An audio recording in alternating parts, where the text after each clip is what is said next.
पळी फाय की तो फाय म्हणालो मी लांब सडक. हो हिंग आलं हे मुगूस तोंडाचं. शेतामध्ये काम लागलं की शाळेमध्ये माय घालाले आणि शेतात काम नसलं बरोबर घर राहायला कोणता रोग आलता तेव्हा शाळेत गेला नाही तू. अरे भाऊ उठायला उशीर झाला आवरूस तर गाडीत निघून गेली. बरा उशीर व्हायला तुला उठायला. रविवारी सकाळी 4 वाजता सगळ्या गावाला एडा मारतोस आम्ही उठायच्या आधी. भाऊ एक दिवस शाळेत नाही गेले तर काय झालं? अरे बाबा मी तुला बकड राग करतो पण आज शिकलेलं उद्या येणार आहे का? अरे 4 शब्द शिकशील चांगला मोठा साहेब होशील. हे आम्ही बघकी रे शेतामध्ये हे सगळे राख लागली की आमची सगळी इथंच.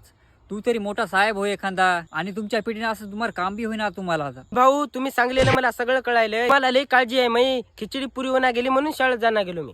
ही अडचण आहे वय तुझी. आता थांब सरला आता फोन करतो.